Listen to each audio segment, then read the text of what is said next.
Lovely. Hello and welcome to the Power Pod episode. Wait for it. 169. We're back at the 6th episode. Oh yeah. We should get some we need some radio shock effects for that. Like a fart noise or something.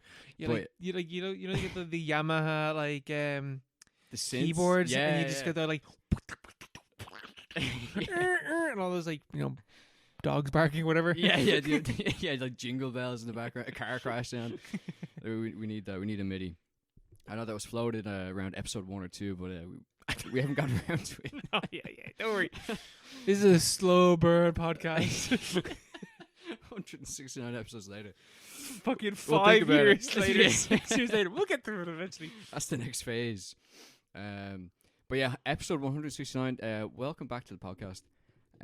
You're here with your hosts, Mark and Owen. Hello there. And it's another week. Our recommended film for this week is Annette by Leo Carax, and it's a movie about It's a movie. It's a movie about a man called Henry, a stand-up comedian who gets married to Anne, a famous and charming soprano. But as Anne's success and popularity rises, Henry's jealousy creates a rift between them. They also have a weird little baby as well. Yeah, they don't. I like the way that in that description they don't mention the titular character, who is a walking puppet. But we'll get at that later. A marionette for Marion Cotillard. And Adam Driver. And Adam Driver. Yeah, we'll talk about that in approximately, soon. Later on. Yeah.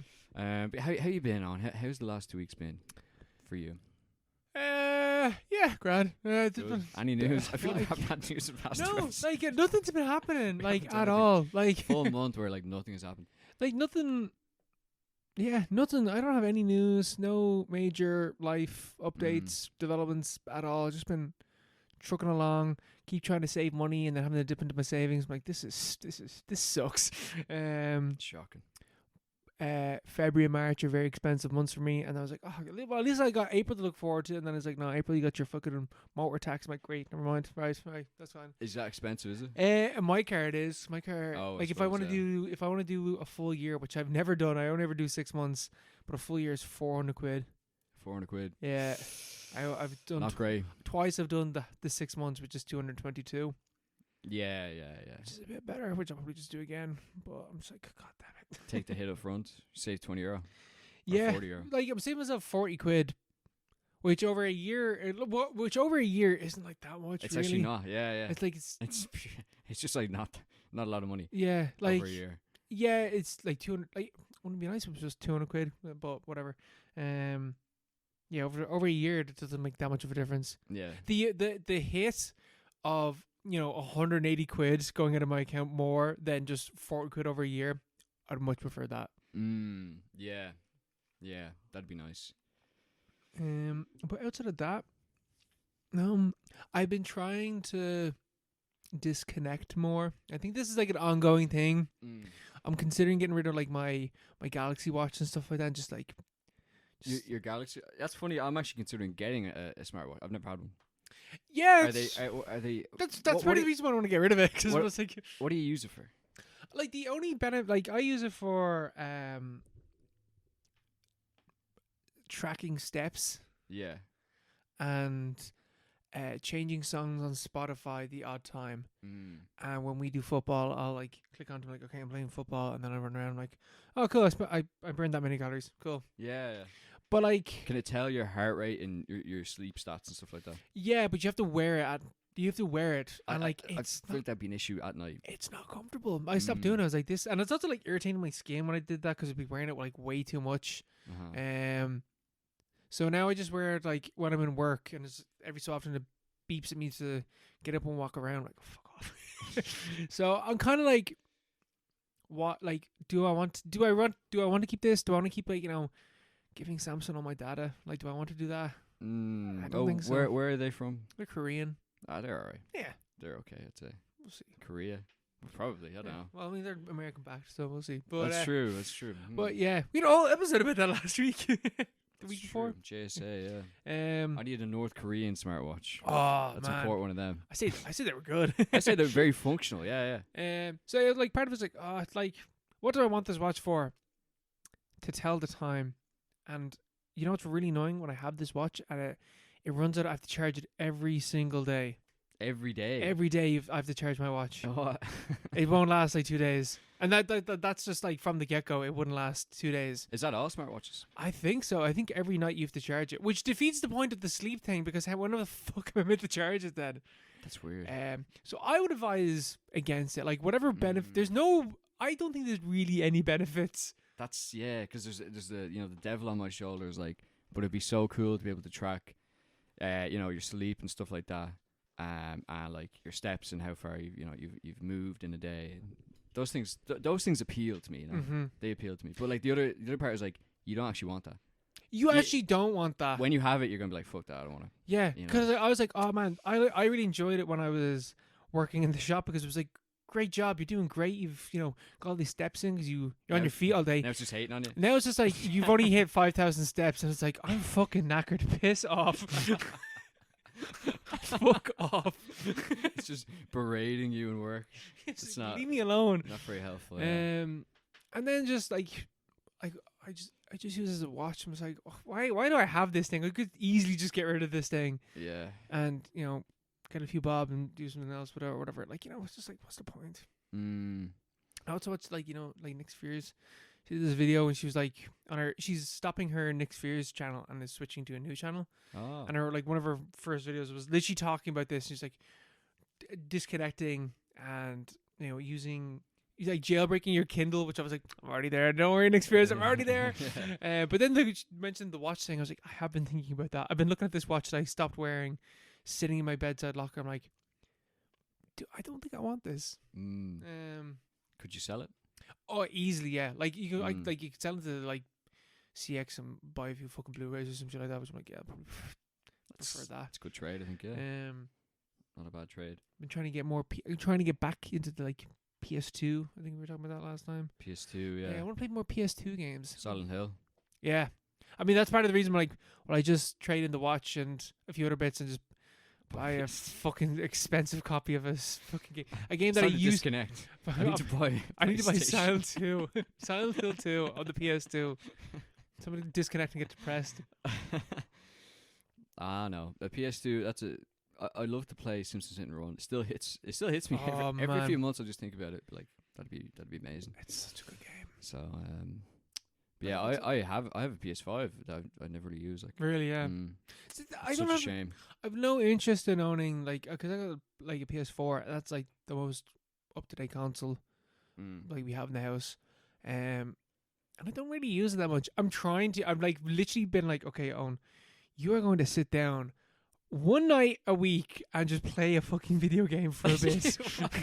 Because you're trying to get into video games. Yeah, just like it's like the opposite problem of most people. Like I haven't played. I've owned The Last of Us Part 2 on PlayStation 4 for 2 years, and I only started it the other day.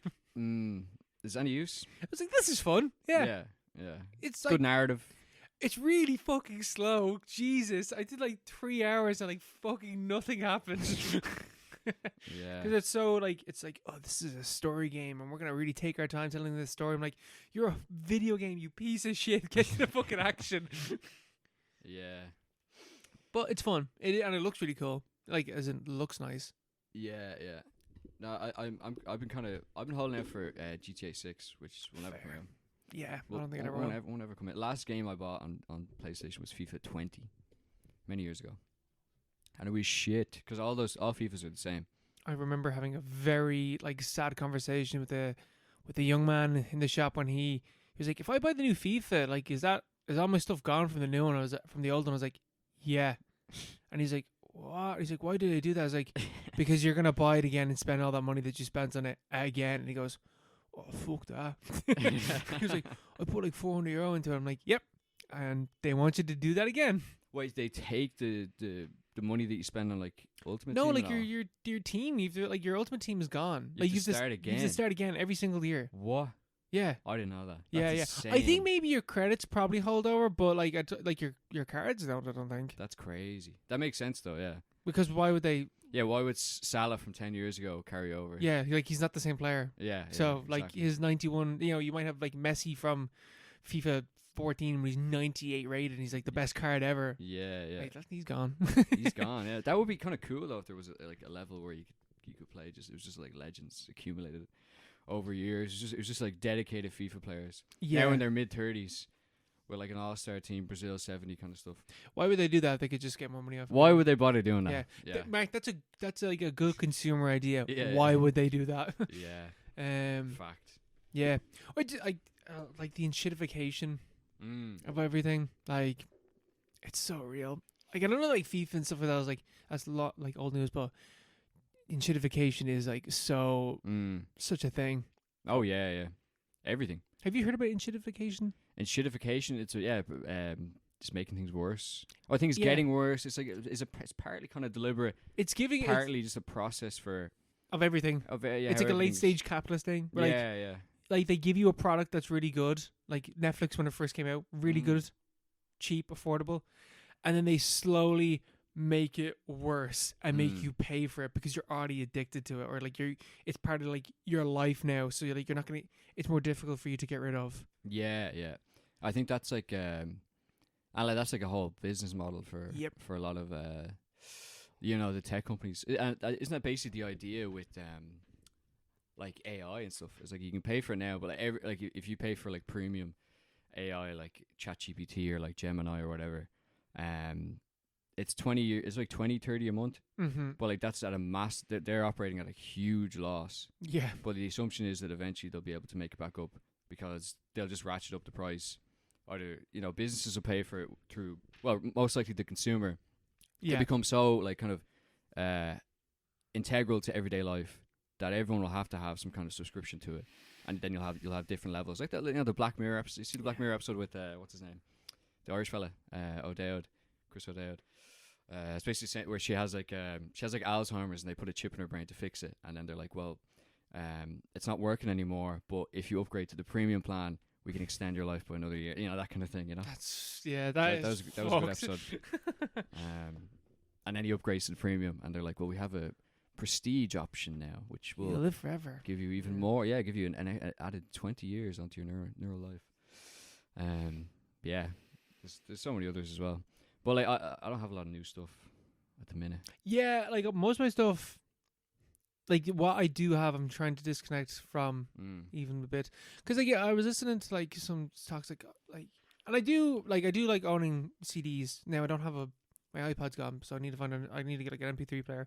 But talking about like like a lot of these people talking about Spotify, like you only listen to like a song and then you stop listening after a couple of minutes. Like no one listens to albums anymore. Personally, I only ever listen to albums. I don't listen to playlists. I just don't consume music that way for whatever reason. I think it's when I was younger I just listened to albums, so I've just kept that. All right. So for me, Spotify makes sense because I do listen to an album. But it is nice to own physical stuff still, Yeah. Or also just owning files that you didn't pay for is also pretty cool. Perhaps. Yeah, but that's so hard. Those are hard to track down as well. It used to be so easy back in the day. So easy. I don't know. Piracy is like booming at the moment. Is it? Where? Everywhere. Like there's a lot of websites. Yeah. And like a lot of access to stuff quite easily. Yeah, like my Kindle's full of great works that you definitely own. Yeah, literally. But like, so I have one. There's one that I know about for books, but it got taken down. But there's another. There's like a mirror or whatever. Even for like streaming stuff, when something's not on the stick and it's not on any of the streaming services, and it's like a recommended movie or whatever. How do you find it? I always struggle with that. And there was Streamio was there for a while. I think it's still there, but like it moved. It got like taken down the main page. And I used to have a very solid website. Worked for years, and it didn't even get taken down. I think it got bought over by somebody, and like it's just like ads. So like it's the constant like moving around. It is the constant It's moving. But you know what? That's part of the piracy. You're not gonna set the high seas. And You're at the high seas. You gotta keep moving. Or else they're gonna get you. You gotta keep operating. Yeah, I remember back in the day, it was so much easier. Like we watched the movie last week, Green Room. Yes. Which I remember downloading off. I think it was literally Pirate Bay, like very easy, like in a few clicks, and like there was a guy, and you had the trust ratings. I think everyone they still all have that now. They do, yeah. But like there was one guy like you could guarantee that whatever he was putting up was like there wasn't going to be any issues with it. It was going to be very, very good quality. It'd have subtitles and all that. And I still had it. I think I still have the laptop that I downloaded it on. And just putting it on, I was like, I remember downloading this, and it was like you know, I feel like it was like from the .com bubble kind of thing. It was like on my landline, I downloaded this movie, but like it was only 10 years ago. It just feels like there's a bit more. There's some more obstacles. Yeah, I think it's also like, is it a generational thing as well? Is it maybe it's because we're like, are people younger than us unaware of some elements of how that works? You know, I don't know. I feel like I've heard that like Gen Z are like slowly they're getting into it. They're like disconnecting more and like getting more into that side of stuff because it's overwhelming. Because they keep it's overwhelming, and I love that they keep hearing like it used to be so much better back in the day when we pirated, and so it's like okay, I'm just gonna start fucking pirating then. Yeah. Yeah. I don't know. It's probably. I think it's still more of a thing than you think it is. Mm-hmm. Okay, that's good. Yeah, that's reassuring. Check Reddit. I will check. Like Reddit have like / piracy to have mega threads. It's like here's all the best of the best, and here's all the like, and they literally have like little goats beside like the best ones. Yeah. I've seen a few of them, and or maybe it was a different one, but I clicked on a few of them. I was like, this is dog shit. But it wasn't. It wasn't down. I was trying to stream stuff, so maybe that's the key. Streaming has always been dodge. I don't like. I'm still always like I don't want to download. You don't download stuff? Yeah, I definitely don't seed. I definitely don't do that. I used to seed all day back in the day. That's when my computers are in fucking bits. Yes, like, every computer I have before now, it would just like start fuck. It was like remember we'd be podcasting, it would like overheat. I would just cut in the middle of a call. That's because I used to be seeding. Like I was seeding. I had U-turn open in the background. I couldn't X out of it. Man, I never see it. I'm like, nah, remove files, gone, disconnect. I was just being a good soldier, you know. Fuck that. Someone needs to seed. Yeah, someone, not me. Someone else can do that. Someone else needs to go off and fight these wars, not me. I was on the front lines, man. I was a vet. In the torrent wars of the early 2010s. I got the scars to show. The fucking broken laptops. Yeah, 2 broken laptops. Yeah, hundreds of euro wasted. But what else have you been seeding any more movies, Mark? What have you been watching? I seeded an idea to watch a TikTok movie there the other day, as in a movie that Orla told me about that she'd seen on TikTok. Because I'm not on TikTok. Is it a movie like when you say a TikTok movie? Because I do know what you mean, but is it a movie where like you basically watch the entire film through clips on TikTok? Yeah. That kind of movie. Yeah. But I've heard there are like micro dramas? Yeah, and like they are apparently like massive. Yeah. I've never watched them, but like, there's a lot of money in them. But apparently at some stage like they can design the cliffhanger so well. It's only like a few minutes long, whatever like the story is. But they design a cliffhanger so well that you're led to a link where you have to pay to see what the end of the thing. Oh, son of a bitch! It's crazy. Barbara was telling me about it. I was like, "What the fuck?" I love like watching those ones. Like the man tried to fight off, but he couldn't help himself. I was like, "Oh man, I've seen this movie. I'm still watching this." The way they describe it's just so urgent. You're like, oh, I have to keep watching this. Immediately, my attention's drawn. Yeah. God, that cannot be good for you. But anyway. No, definitely not. But you know, I watched Fall. Did you see Fall? No, but I know what it is, and I know like what the thing is at the end of the movie, because I have seen this movie through TikTok back in 2025. Yeah. 2 months sober off TikTok. 2 months sober. Now I just use Instagram Reels. yeah, Instagram. Man, they're way better. I'm sick of this. Japan has a key, whatever that like. Japan has found the key to immortal life or whatever. Whatever that caption. You keep seeing that caption? Which one? It's like Japan has got the key. Like it's like a caption that they all have at the moment. Japan has a key. I don't know what it is. It's something like Japan is unearthed. Whatever. It's something like that. Oh right. Keep talking about this movie. And I think I've vaguely I know what you're talking about though. Yeah.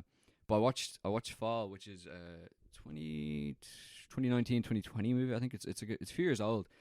But this movie it's like the whole movie is clickbait, and that's why it's worked as kind of, you know, it was designed to be viral I'd say to some extent. Japan is turning footsteps into electricity using. Oh yeah, I've seen this. It's Yeah, this yeah, thing yeah, I like did see this. what the fuck is what is why do they all have It's this? so fucking stupid. It doesn't make any turning footsteps into electricity. But like, why do they all have this?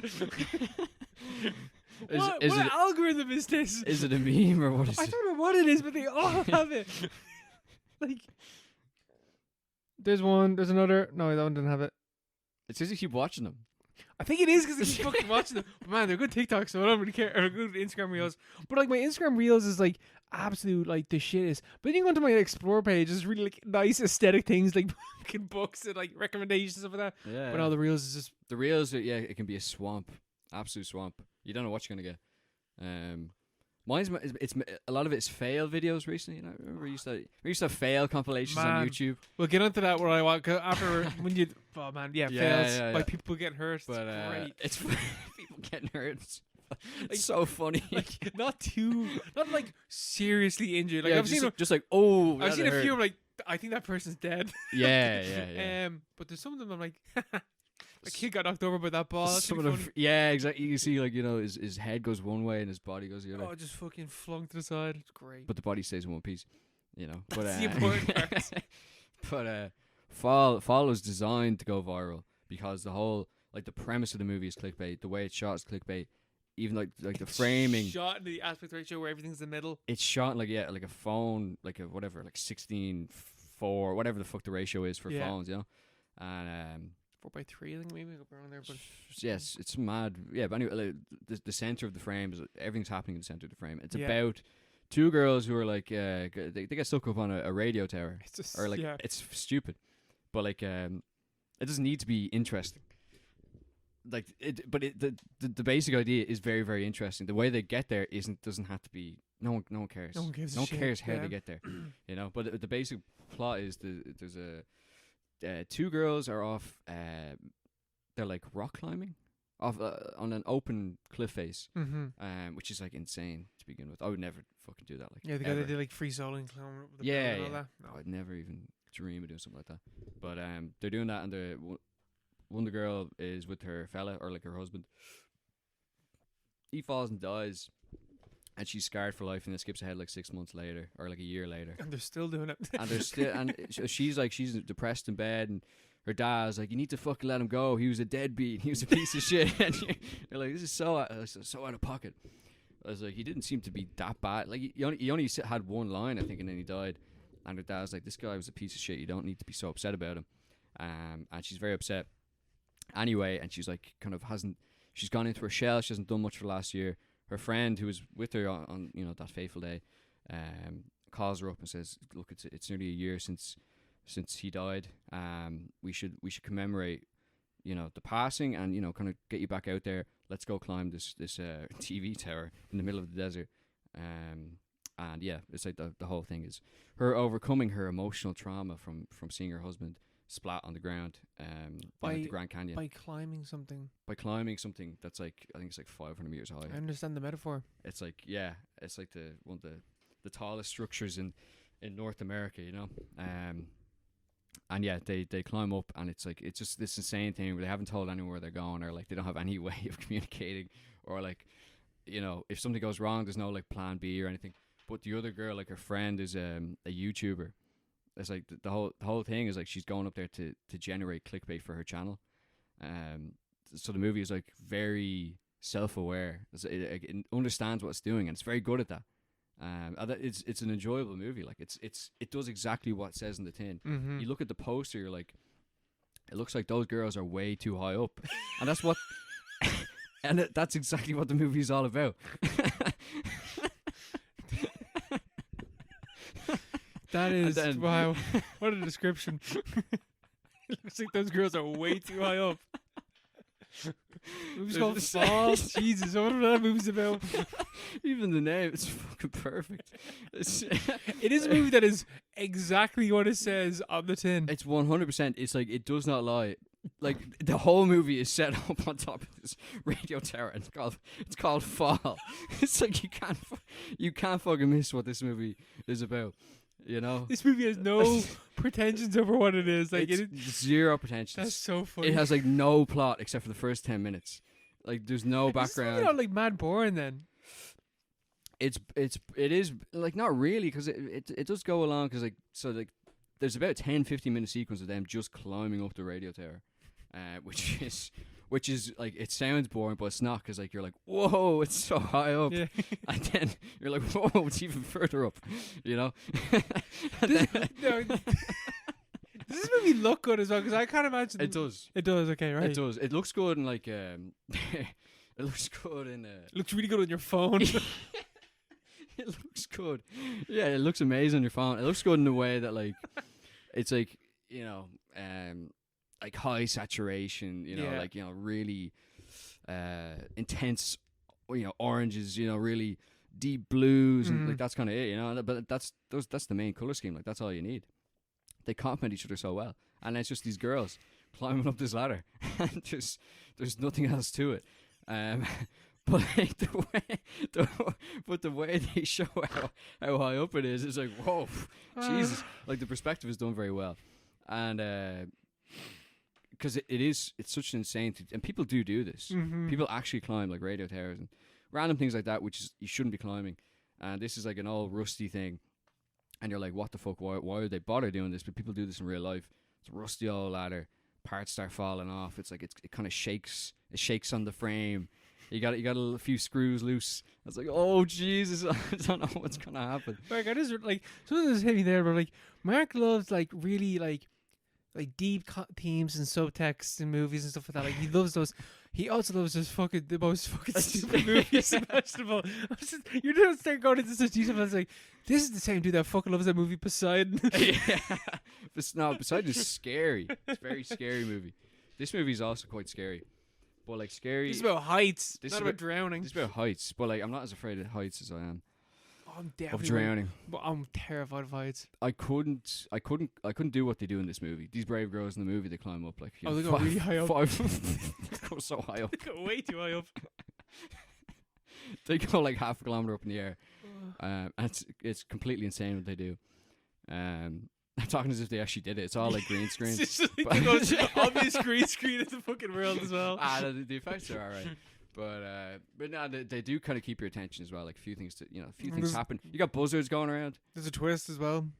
There's a big twist. Yeah. That you've probably seen. I've seen the movie on You've TikTok. seen the yeah. entire movie. I've seen like most of the film on TikTok. So yeah, like the twist is the friend was banging her husband, and then the twist is her friend was dead. Yeah, the, that's, the that's entire time. I didn't know that she's banging the husband. The Oh, twist sorry, is like, spoiler alert. spoiler for this movie. Shit, man! I was about to rewatch this movie on TikTok. No, that's the twist. I know that her friend is dead the entire time. Yeah, her friend was banging her fella, and then the entire time, and they find this out as they're stuck together on like a platform, which is like, you know, like that big. It's awkward, like, and then she has to climb down to get water. She ends up she dies, but it's not revealed until about half an hour later in the movie, because she's hallucinating because she's just going crazy, and the way she gets. Eventually, she gets rescued. Have you seen the end of the movie? Eventually, the main girl gets rescued by like she gets the other girl's body. It just mills it off the radio tower. And That is then- hilarious. and someone comes along and is like, "This shouldn't be here." And yeah, but it's solid. It's solid. Fucking yeah, fair. Yeah, I can understand. No, I understand. It's I like. exactly what it says yeah. in the tin. They're like that is something that like I do appreciate with like those type of movies. Like there's it as you said, it is exactly what it says on the tin, and there's nothing else to it. There's and it nothing doesn't. else to it. It doesn't need to be anything more than that. Yeah. Like this movie has no message. Has no Yeah, it's no subtext. no nothing. There's nothing. It's just a way to spend time. it's just a bit of drama and then like an interesting premise, and that's all it is. But like that's the that's like every YouTube video, you know, like Yeah. it's like everything online. There's no message. It's perfect. The medium is the message. The meaning is the message. Yeah. Yeah, Marshall McLuhan said it. yeah, someone like that. I don't know. I I forget all that stuff. I can't see so much. I can't remember. No, that's like that is like so totally fair. I also watched something equally like stupid and mindless. I was hungover and a vegetable sitting on the couch, and I was like, I don't know what to watch, and I tried to watch. I started watching the Night of the Living Dead remake, the one from the 90s. Yeah. And I was like 15 minutes into it, I was like, I can't do this. I can't watch this. This movie is too much concentration. So I knocked on Jackass Forever. You're hungover. You knocked on Jackass. I knocked on Jackass. Yeah. I wasn't like, it was more mental hungover more so than physical. Yeah. Okay. Because they're like in Jackass Forever, there's not. It's not as gross out, is it? It's not as gross out. Yeah, it's not as gross out. Mm. They do some fucking horrendous things to Aaron, though. Oh my god, Jesus! Like the star of the show for this one is Aaron. Who's Aaron? He's just one of the lads. He's got the mohawk and he got his tooth pulled out. Oh in yeah, one of yeah. I love Jackass. Like, there's only when I watch this because I haven't watched like any. I've never watched the TV show, but I've seen all the other movies. And I was like, yeah, I like Jackass. But then when I was watching this, I was like, no, I love Jackass. I just love that it's like completely mindless entertainment. But I think it's like really like the all the guys have like such a sweet relationship. Like, yeah, I they're was all friends. I turned to like there's a in 4.5 there's a bit where, like the start of the movie it's like there's what's his name, Pontus, his party boy Pontus. They have his dick and they make it into like a Godzilla and like a little like miniature like fight with it. I think there's a snapping turtle as well involved, but whatever. Oh. And like in 4.5, which I also watched, which is like they always do like the original movies and then they do a 0.5 afterwards, which is like a documentary that also has like some extra bits in it. And there's like they kept going like, oh yeah, the guy's because they're like a little bit older, their like balls keep like dropping further. So it's just like his balls kept like falling underneath the table, and Johnny Knox was like, "Don't worry, I got it." Like pushed his balls back up. I was like, "Man, I don't have any friends who do that for me." I can honestly say I am not close like that. Even you, Mark. I'm not close to any male. We haven't been there yet. Any male, I'm not that close with.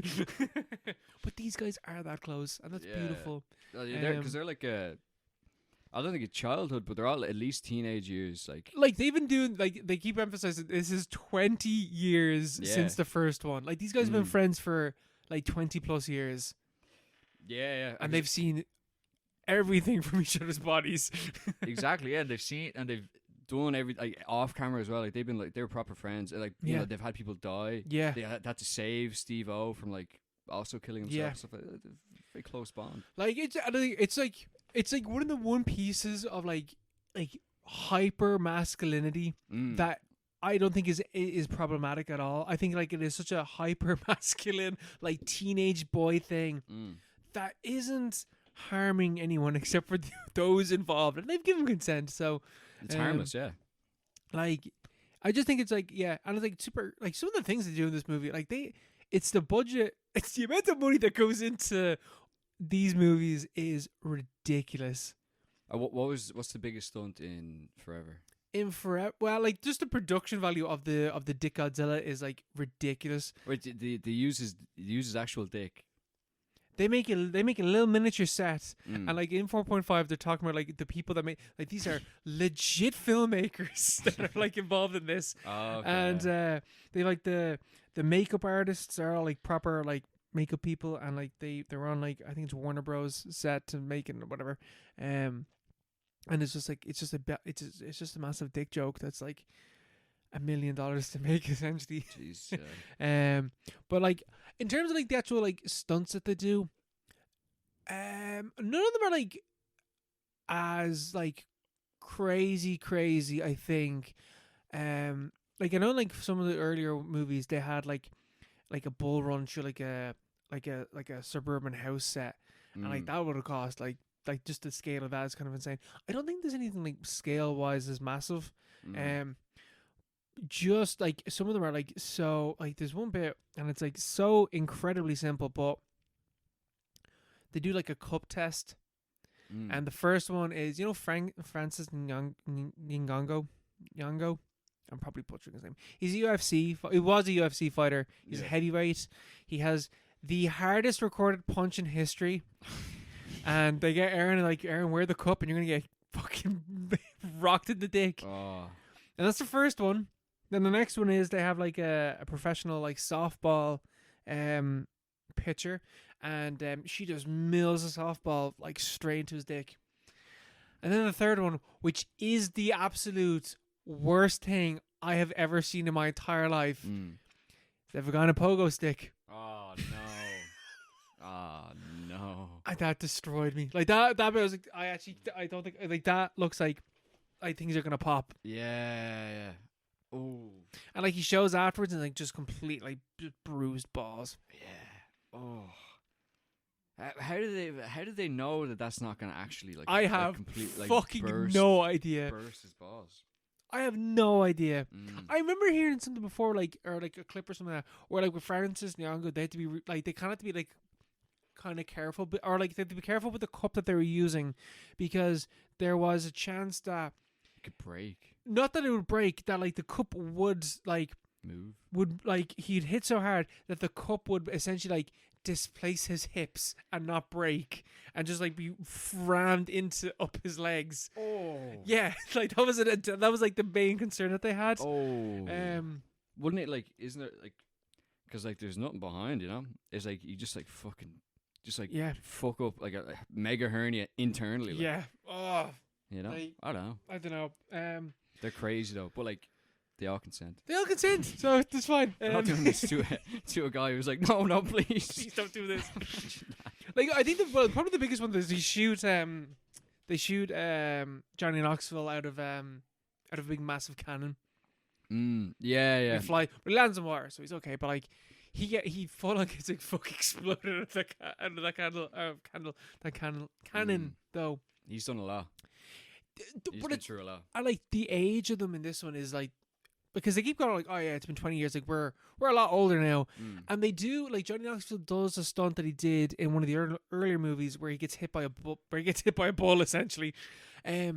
But this time, like when he gets hit by the bull in the first time, he just gets up and runs away. And he's like, shit, that really fucking hurt.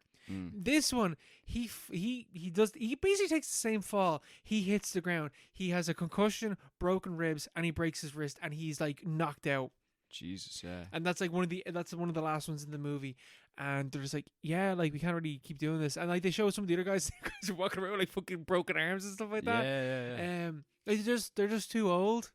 Yeah, fair enough. Which is just like, yeah, use it like at least in your 40s. I'm pretty certain you're most in your 50s. Yeah, there's so much like there's way more like piss and shit in this one as well than the other ones. But they also have like some new guys as well. They have Jasper.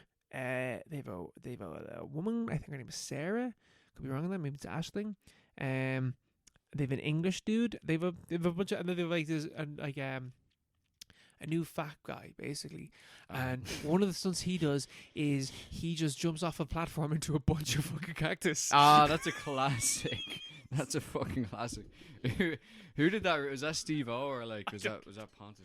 I don't know, but my god, that's always like I saw the first time they did that, and there's like the video of like them like picking out the It's just like, oh. Yeah. Just and the fat guy doing it. It's like more surface area. More surface area, and he fucking like there's even sorry, one of the first ones that they do as well is the human ramp where like they've like stacked people at these ramps and like they just launch themselves off the ramps onto the other ramps that have other people. Yeah. And he's on like a little kind of scrambler thing. And like it was like whoever is getting landed, the first person getting landed on is getting crushed. Yeah. How did they not know they're gonna hit the head? Like I don't know. Then you're fucked.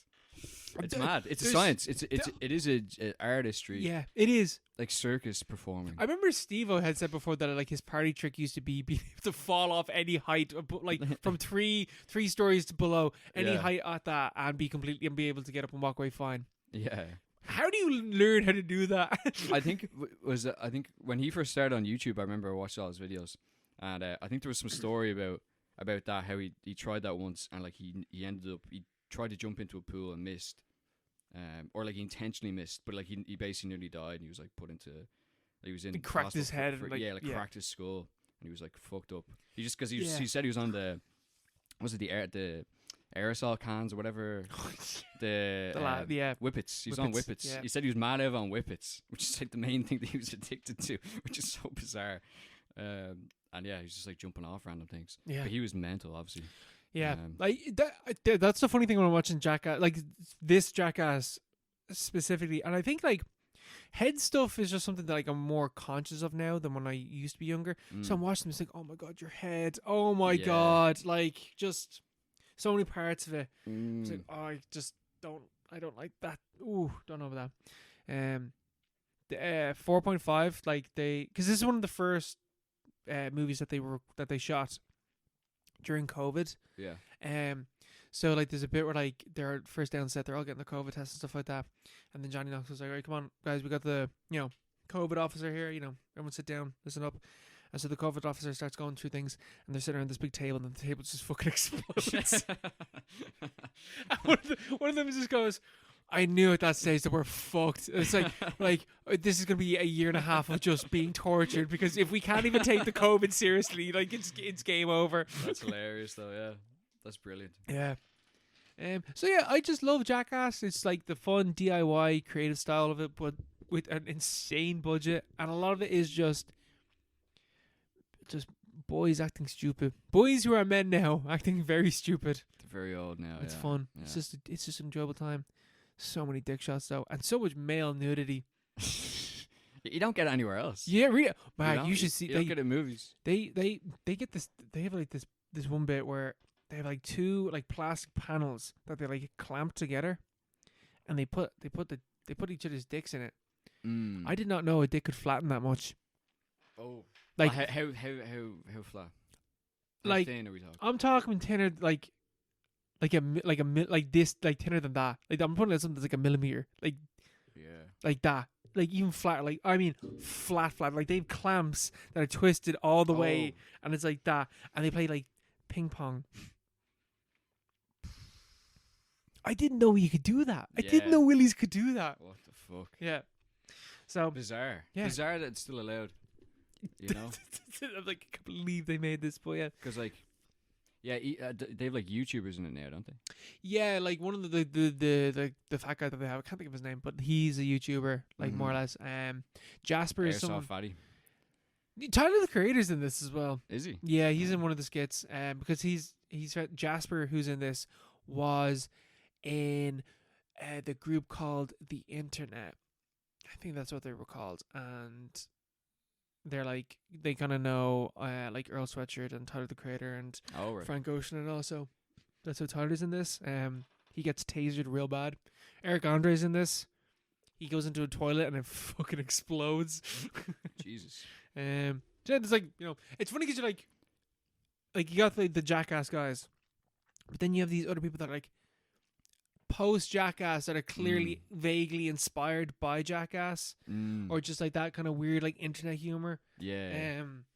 Which Jackass was like a part of as well. It's like it's interesting. It's like It is. so there's connections here.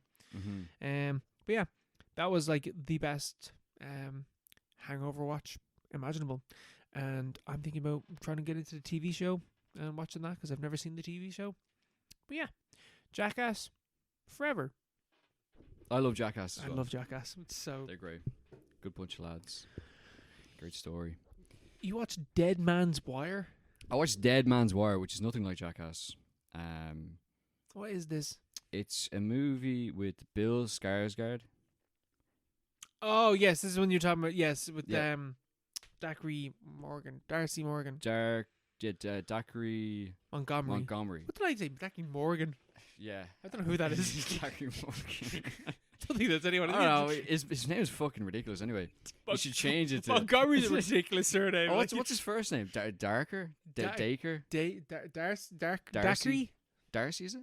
I don't know. Anyway, it has him in it. He's good, but he should change his name. Bill Skarsgård. Who else is in it? There's a few other. Oh, Al Pacino's in this actually, but he's random. It's not actually like, you know, the way, like, it's kind of weird that's not a. It's like him and Robert De Niro. If they're in a movie, like, you're not like, oh, this might be good. You're like, this could be an awful movie or it could be like pretty good. Like, you don't know, because like they'll be in anything. But Al Pacino's in this. But it's based on a true story of a guy in America in the 70s who. He was like rags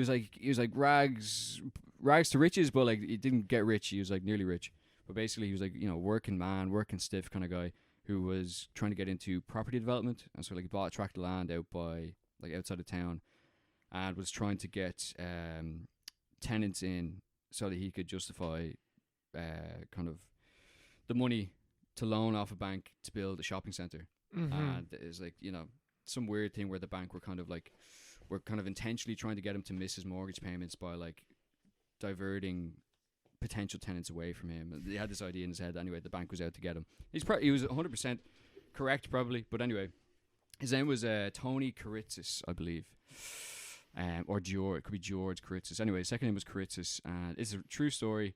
And basically, he went into the bank one day and took the president of the bank hostage. He put a gun to his head and like put this like wire around it. The dead man's wire, where like if Kuritzis was shot, or like if your man tried to run, the shotgun would go off, you know. No, wait, when was this? 70s. Okay, never mind. No.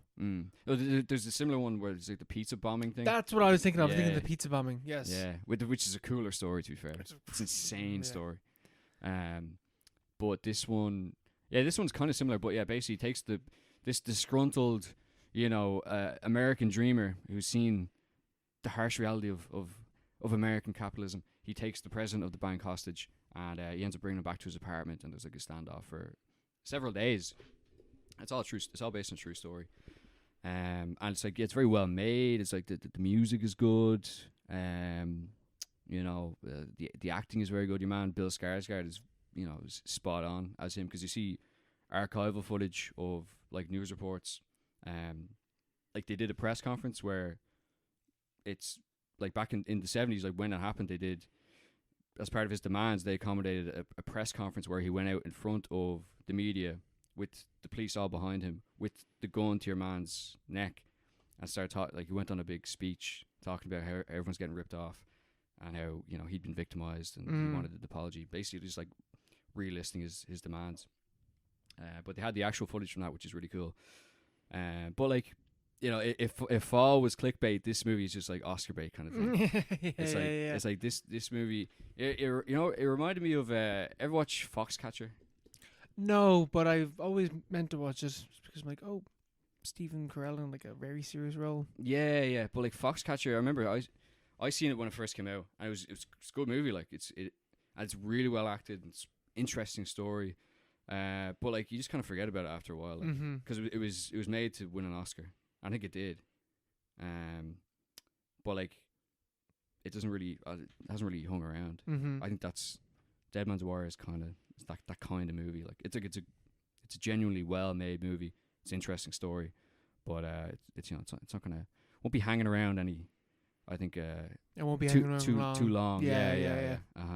Especially if it's not nominated or wins those Oscars, then it's like you're just just kind of drift away. Yeah. Like it has a like a vague message about American capitalism and the way this guy was ripped off, and it kind of, you know, what was the movie where what's his name? The one where he goes off on a rampage and he's like falling down, like that kind of like vibe to it, but like, you know, less racist and less problematic. Less problematic and less violent. And it's based on a true story. So it does have like a some kind of message about, you know, the iniquities of life.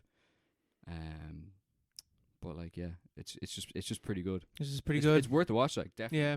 But there's not much. There's not much to discuss really. Yeah, Without like spoiling everything, but it's a true story as well. You could just like you could just look read it as up. well, yeah. I like a similar thing. I watched Crime 101. Yeah. Which is the new Chris Hemsworth, Barry Keoghan, and Halle Berry, and Barry Keoghan's in this. yeah, he is, and oh my God, Mark Ruffalo, he's also in it, Mm. and I can't remember the director's name.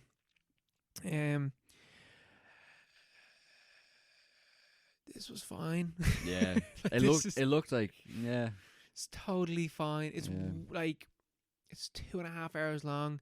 Mm-hmm. And at the start, I was like, man, this is going to be class. And then it just keeps going and going and going. And there's a love interest. I'm like, I don't care about this love interest at all. And it takes up like quite a portion of this movie.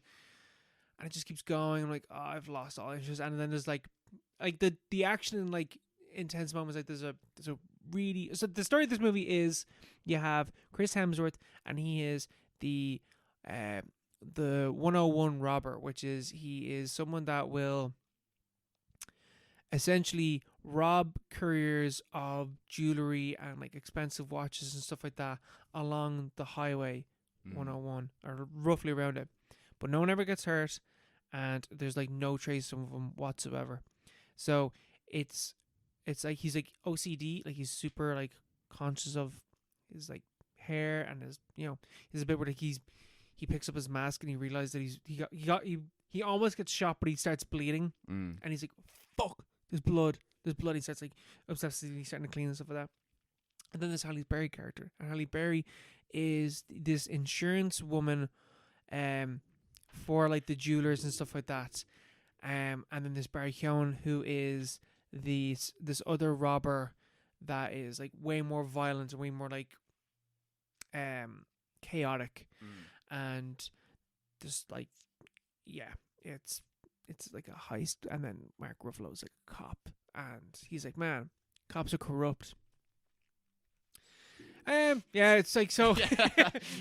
Just like generic, like. Yeah, but like I watched this movie and I was like, this director has certainly watched some Michael Mann movies. Like, like everyone's like, I keep saying like all the like positive reviews on Letterboxd, like, oh, look at all these people thinking they're so smart, thinking that like, oh, this movie's like Heat, and it's like, it's not only like Heat, it's like every single one of Michael Mann's movies. It's like L.A.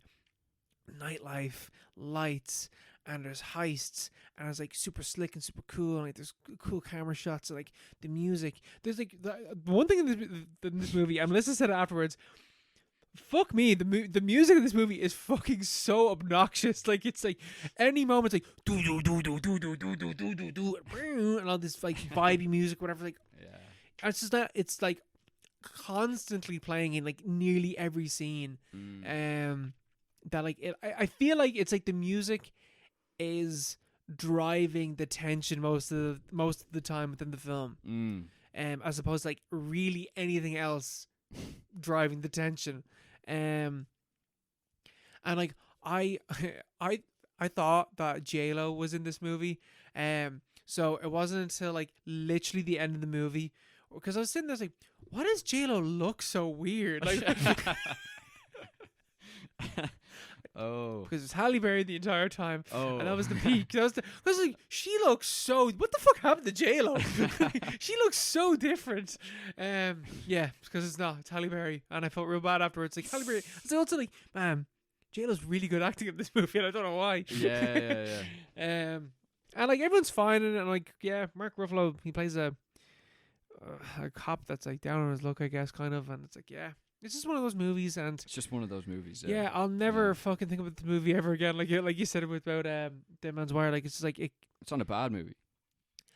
It's this movie's actually like I don't even know if I'd recommend this movie. It's just like really.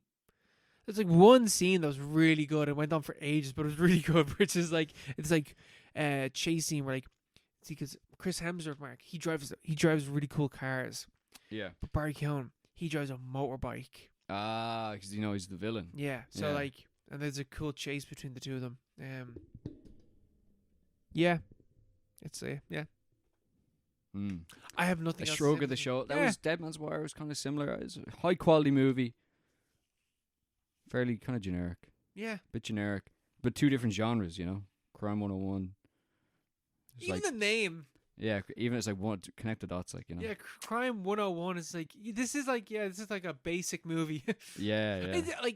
I like Crime 101 because it's along the 101 highway, but also like this is how you know, I thought Crime 101 would be like teaching you teaching you like how to do this, you know. Not like that I want to do this, but you know what I mean? Yeah.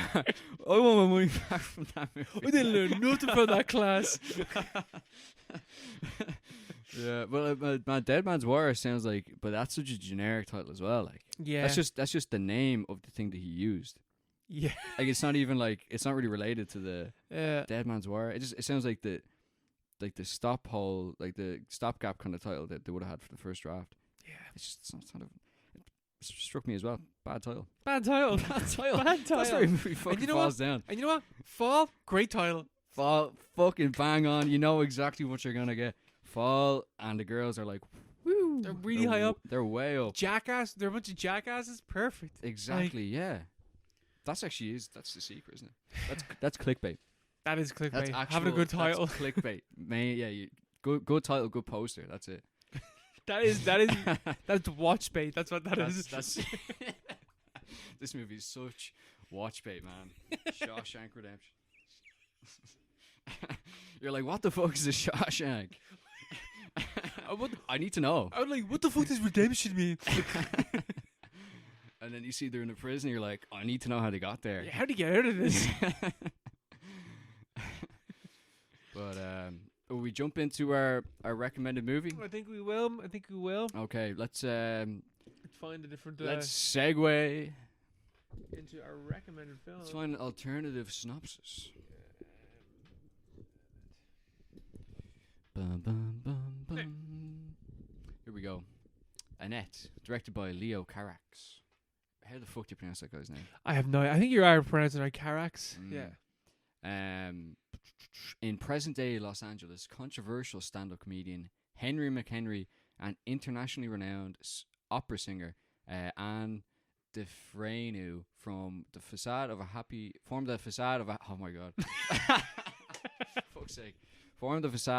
couple in the spotlight. Anne gives birth to a baby girl named Annette, who possesses an exceptional gift that will change all of their lives forever. Interesting. And it does pass the watch bait test. Oh, it does. It's like, who's that? Annette? I'm kind of interested who that is. And then like, you see the poster, like, oh, it's Kylo Ren and the wife from Inception. That's like, is this a sequel to? Is this a crossover? And then you're like, why are they in the ocean? And you're like, they're gonna drown. I want to see what happens next. And then you click play. And you can click play. You're like, this is a musical. You're like, hold on a minute. I want my money back. Yeah, this is a musical. This is a fucking musical. And I can't tell you how I felt when this movie started. Or no. Forget when it started. After the opening of the movie and the singing continued. How I felt. My heart sank. Yeah, it sank. Because I've heard of this movie, and like, this was loosely based off like vaguely real life. My recommendation, but also like, you know, looking at like what movies, like what's some interesting films we could talk about that have themes and whatever like that. So we decided to go with it now, and I had completely forgot that this was a musical, and about an hour into this movie, I was like, "Oh, Mark, I just know Mark fucking hates this movie." Owen, I have to take the rap on this. I dropped another stinker. Stinker here. And you know, Mark, an absolute I watched this movie. I felt ill after I watched this movie. I'm actually so glad that you feel like this, because this is what episode is this? 169. We have finally a recommended film where we have polar opposite opinions. Oh shit. Now, I didn't like, I think you hated this movie more than I loved it, but I definitely did not hate this movie at all. Yeah. Like, it's getting 4 stars in Letterboxd. 4 stars? It's getting 4 stars in Letterboxd. That's what this is gonna get. What the fuck? I feel like I don't even know you. Yeah, what if it? What were your? No, you go. You go. You lay the hate, and then I'll come in smooth and. Oh, okay. And then we can Man, well, the musical. Okay, that's a musical is a musical. Like I watched Rock of Ages recently. Sorry, Yes. it's pretty good. Mm-hmm. It's not a very good movie, but like it's a musical, and that didn't detract from it.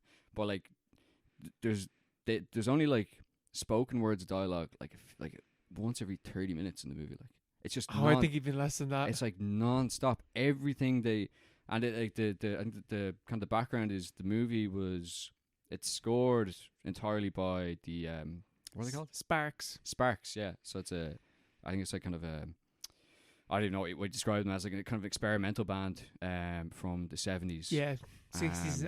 I think they're. Yeah, I was actually because my dad was like, because I knocked this movie on, and my dad was just stood there, just like watching as it started. He goes, "Oh, Sparks," and I was like, "Oh yeah," and he's like, "Oh, I used to love them." I was like, "They formed in 1968. Jesus. Like they are an old band." Yeah. Jeez, I'd never heard of them. I have only heard of them because a documentary came out about them in the last like 3 years, and I kept seeing ads for it. Yeah, is it Edgar Wright or something? Yes, it is Edgar Wright. I've never, Mhm. I've never listened to any of their music. Yeah. But that documentary I kept seeing ads for. The music video we watched beforehand looks kind of cool. Yeah. Especially for like 70s. Seems like they're very forward thinking. And the movie opens with it's them in a studio. Can we start? With the director, and the director's like is giving them directions on how to like make the music or whatever, and then they go off. Is that who that is? That's the director of the movie. Yeah, that's Leo Carax. That's okay. And then his daughter behind him. Interesting. Oh, So- you're actually making me like this movie more now. I like him more. Yeah, I didn't realize that's who it was. Yeah, that's a fourth wall break, like to start the movie, which is like interesting, Mhm. and great thing about the opening. Also, a bad thing about the whole movie is that's the best song is in the first 2 minutes. That's the only song that I can even remember. I can't remember any other song. Yeah, probably. I think it probably is the best song. Because every other song after that is them just saying their lines, but like not even as if like they've like it's like they've written the script and then they just let's just turn these into lyrics. But like all the music sounds it all kind of sounds the same. It sounds very, very familiar. But anyway, I found that like the performances are great. Like Marion Cotillard is very good. She's an amazing singer. Yeah, she's like the best in the movie. She's amazing. Adam Driver is also very good as well. He's giving it socks. Mm-hmm. But like the movie is overall just like I feel it's like come from me, but like it's just too pretentious. It's just too fucking pretentious. It's the most French movie I've ever seen. And it's not even in French. It's like so French. It's sickeningly French. With these Americans. Yeah, with these Americans, and like it opened a can and all. It's a French director. Got a big like, massive standing ovation at Cannes. and it's a 70s band. It's like, oh, you know the band Sparks. Sparks, Sparks. I am partnering with Sparks for my next movie. It's like, whoa. And it's like this guy doesn't even make musicals. Like I think he made one or two before. I think because his other like really famous movie is Holy Motors. Mm. I don't know. I don't think that's a musical, but I also didn't think that Annette was a musical, so it probably is a musical. I could be Yeah. way off with that, but No, it could, yeah. But I also I seen in some of the reviews that you kind of have to watch this as part of his like general filmography, like Carax. that is a fucking stupid thing to say. Like, that's an insane thing. That's something. to enjoy this movie, you have to watch all of his other fucking movies. That's a pretentious thing to say. It's a but that- ridiculous thing to say. Yeah. Yeah. You wouldn't get it unless you watched the other fucking 10 hours of movies that he's made. Yeah, and only then would you like this one. So what the fuck? Would I do So, that? so if you're a fan of his other movies, you'll be a fan of this one. But it's like the story is so fucking boring. Like the story is so plain. Like it is like it's very artsy, and like there's nothing wrong with being artsy and like being like out there. And it's well made. Like it justifies like the technical skill, like acting wise, production wise. The direction. That's all. The music, like that's all there. But like every choice, it's just like stacking on top of each other. It's like, is there any need to do that? Is there any need? Which is fine, but like if after an hour, it's like it's just things keep going a bit like going haywire, going this way and that way, and it's like kind of not slowing down, but not in a way that is like reflective of like a broader. I didn't feel like it was reflective of like a broader message or like a deep Mm-hmm. meaning. Like I think the story is I feel like it's just it doesn't live up to the technical ambition, because the story is just so fucking basic. Like, there's no message to the movie from what I saw anyway. And it's 2.5 hours long. Doesn't Yeah, it didn't. It was way too long. It's a long old movie. It's way too long. But I'm open to I think it's funny that competing opinions. because you were saying like, oh, there's no message to this movie, or like, deeper meaning. Where like I honestly think that like this movie has like absolutely no subtext at all, because like they sing exactly like it is a musical, so they sing exactly what they're thinking and feeling at any point. Like I think if someone sat through this movie and was like, oh, I don't know what that was about. What the fuck? Because like there's no. It's super liminal. It's like it is very like it's maximalist in terms of like it's like visuals and style, but like in terms of like the story is like it's very basic. Like there's a comedian, there's an opera singer. Comedian is tired of his act and is like spiteful of his fame nearly, and like calls himself, what is it, the ape of God? Yeah, something like that. So like he's a cynical guy, and then he has his wife that is like really beloved opera singer. I'm producing like actual art, I guess, as opposed to like really shit observations like he is. And then they have a kid, and then he's like, he grows even more cynical, and his wife is basically murders his wife. Basically, has Annette. Annette is a puppet, and just like that, like that as a concept, like the as soon as you see that his child is a puppet, you know exactly what he thinks of her, like how he views her. And then she's able to sing, and then he goes on world tour, and there's like they literally like, this is exploitation. This is exploitation. Yeah. And like just all that stuff. I just found like it was like there like I don't like I think it's funny that you said it's pretentious, because I don't think it is pretentious, because it beats you over the head with what it's saying repeatedly. That like there can't be any confusion as to what the fuck this film is doing. And like I feel like the puppetry is really good. The puppetry is good. Puppetry is really good. It's freaky though. It's so freaky looking. It's freaky. Do you know what Annette reminded me of? Like the literal puppet. It reminded me of Renesmee from Twilight. Yeah. Like weird CGI baby. Like the robotic CGI baby in that movie reminded me of Annette in this movie. Yeah. Annette kind of freaked me out a little bit. She was a little bit freaky. And when she turned into a real girl, that freaked me out even more. I'm like, I was like, holy shit, how did that happen? But yeah, no, because that was around. I was kind of like after that, but like it was more like this movie is like it's continuing on, which is it was just like it felt like he sees the women in his life as kind of like they're the second. He's the main character. Oh, he is the main character. The main character. Yeah. He sees his wife as she's a supporting role to him, but she's more successful than him, and she's and within the movie she is literally the best part. She's a better singer. She's she definitely makes more money. She's more respected. Yeah. And like the daughter is just then he kills off the wife. The daughter is then the object of, okay, I can recreate my own success through her, while escaping the murder of my wife. And then he faces a reckoning, kind of like a Me Too situation, where it's like, it's a man who just purely instrumentalizes the women, as he hates women, he's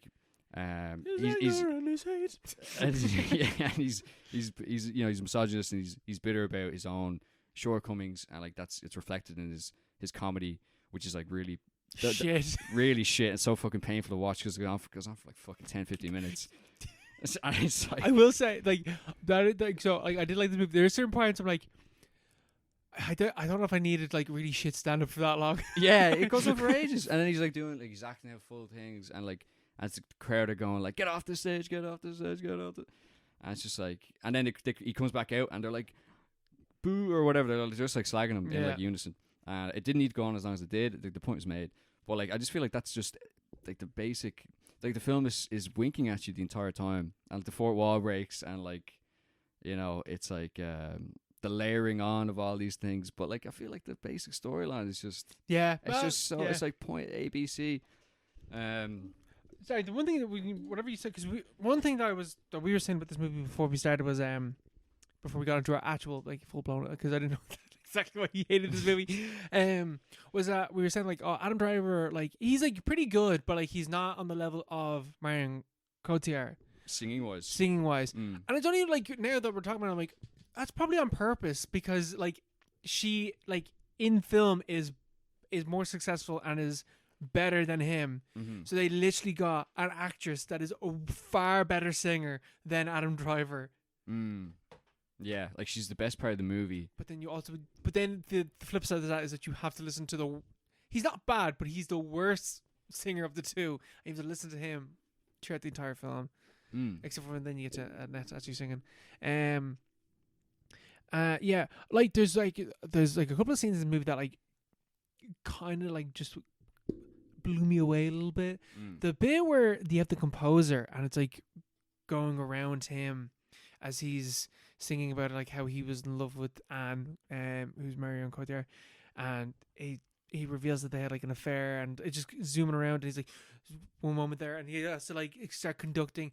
I thought that was sick. I was like, that looks so like so cool, and that's like for a lot of the movie, like so many like crazy mad sets in the movie. I just like the artistry of the sets, and like the puppet. I can't get the puppet. Puppet's very well done. The puppet is so well done. Like, it is very well done. I haven't seen puppets this good since Team America. Like there's some people shitting on the puppet, but like it makes sense. Some people in reviews I've seen shitting on the puppet. I was like, no, the puppet is like, it's freaky, but like that makes sense within. It's well done. Yeah, it's not like, and you're like, okay, that's part of that's his thing. He's replacing his wife. You know, that's with the puppet. The puppet is he's literally he can control her because she's a child. The puppet because she is a baby. She is a baby. They keep baby Annette. She's a baby. And he's evil. He's a bastard. And it's only at the end of the movie when he can't control her because he's locked up that he finally sees her as more than a puppet. That's actually good. Yeah, I didn't. Yeah, that's actually damn. It's about control. It's about like toxic masculinity, like whatever positive toxic masculinity that Jackass got on. This guy's got the complete opposite. This movie's the opposite of Jackass. Yeah, I also kind of think like it's funny that he's like a stand-up comedian as well. It's like, you know, in the world that we live in today, and like you got like all these stand-up comedians. There's a very high density of like certain characters in stand-up comedy, isn't there? You know? Yeah, like they're all fucking annoying. Yeah, they're all annoying, talentless. Comedy. Yeah. Now I will say like the music is definitely for a musical.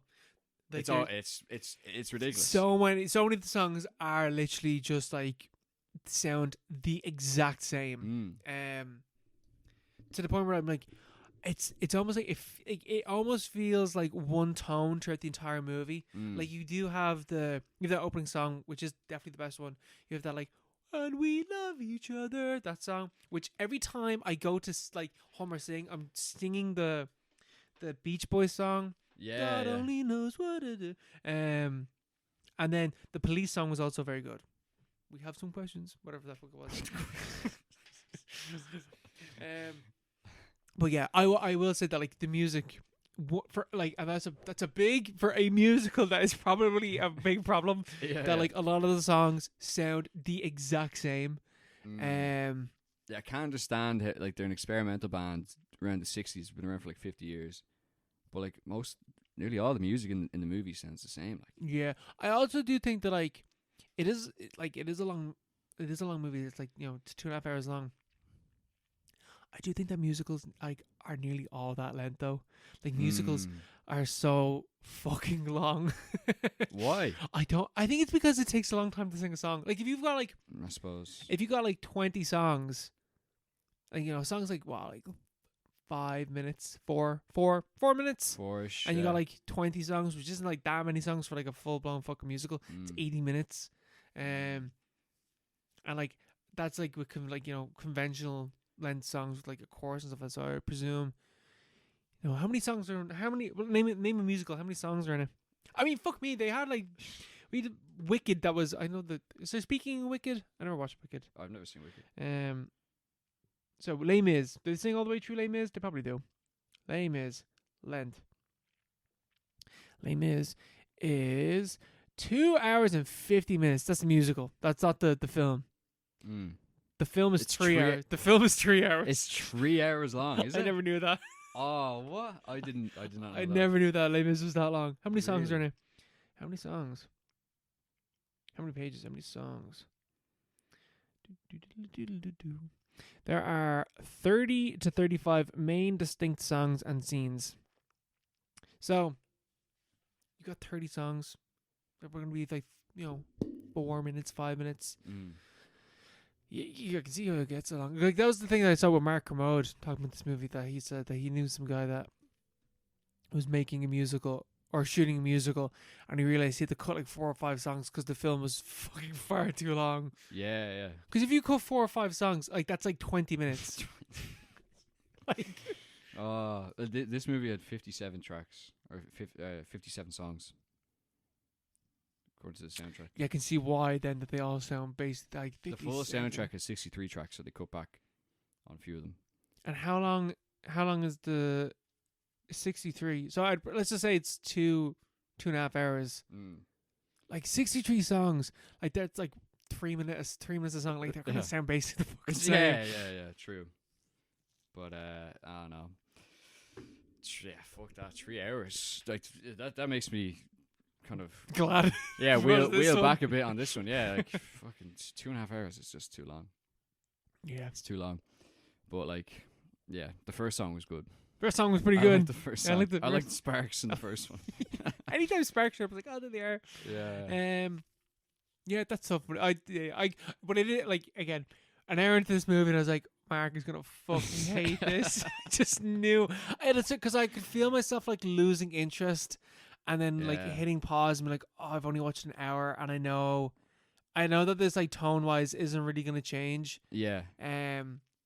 But I was just enjoying the visual aspects of the film like too much. No, it looks really good. Yeah. Like, Um, everything about it is that's kind of what makes me resent it. Yeah. It's like, well, why didn't you do something else? It's mainly the story. It's just like, I thought they could have done a bit more. But I just literally just saw it there. Apparently, like Sparks conceived of the whole idea as just like a big music video, like years ago, based around songs. So that the story is kind of more like secondary, like, it's more like just they're typing along as the music was going. That's an insane way to make a movie. That is an insane. That's how you make an opera, isn't it? Let's start with a music video. And then just, Yeah. But no, a first for everything in the Parapod. oh yeah, like finally after 169 episodes, finally a disagreement on the recommended film. History has Like been made. more here so tonight. just like polar opposite feelings in the movie. Like Huh? like more so like because oftentimes I think we might like you're really mean to Lamora. I didn't think it was that bad. Man, Lamora was dog shit. Didn't think it was Dog- that that bad. stayed with me. It's so bad. I did not think it was that bad. I didn't think it was good, but I think it was that bad. It was just so mid. But that was background. That was the age of bangers as well. Oh, Every week we had a banger, and I came around Lamora. What? Like I was just up my own hole. Where did I even get that from? What was I thinking? that's so funny. Will we leave it at that? Yeah, let's leave it there. Right. What's your recommended movie for episode 170? My recommended film for 170. I have 2 ideas in my hands right now. One is to go with a Western, and one is to go with like Hong Kong movies. Which would you rather? Western depends. I suppose it depends on the Western. John Wayne. John Wayne. You got John Wayne or you got Bruce Lee. Which do you want? Do Bruce Lee. Do Bruce Lee? Yeah. All right. Now, the Bruce Lee's a caveat though, because it'll be 2 movies, so we're gonna go with 2. The Crow. We're gonna watch. Oh wait, that's his son. That's his son, Brandon. We're gonna watch Enter the Dragon, Oh, okay, yeah. and I think it's called Ready to Rumble. Ready to Rumble, yeah. I think it's called Ready to Rumble. Mm-hmm. We're gonna watch those two. At the very least, Enter the Dragon, Mm-hmm. which I think is his most famous movie. Yeah, definitely. Because I've heard of it anyway. So Enter the Dragon. must be- Let me double check that because I because I don't know much about Hong Kong cinema. don't know much about Bruce Lee. So Bruce Lee, Enter the Dragon, Fist of Fury. That's what we're watching. Fist of Fury and Enter the Dragon. and Enter the Dragon. Okay. Is Fist of Fury part of a trilogy? Did I make a mistake there? Are we watching 3 movies? No. Okay, no. We're just watching Enter the Dragon and Fist of Fury. Hmm. I'm hoping that these are easy enough to find. I keep seeing you know YouTube like clickbait where it's like Bruce Lee. This person challenged Bruce Lee in like 1967. It's like a black and white photo of like Bruce Lee in the ring with like an elderly woman with a cane. And it's like, what happened next? It's like, I'm never clicking on that. But like, I keep seeing. But I want to know. I want to know this so This bad. guy was just like fighting random people in Hong Kong in the 1960s. Obviously they're all fake, but like, you know, it's just it's a funny thing to come up with my algorithm. Did you? I forgot to mention. I don't know why I said in the conversation with or that question. This part with did you? And this is a terrible way to end the podcast, but I don't care. With Jackass Forever, I remember now one of the people that was the special effects people. They had the guy that did the marshmallow ghost man from Ghostbusters.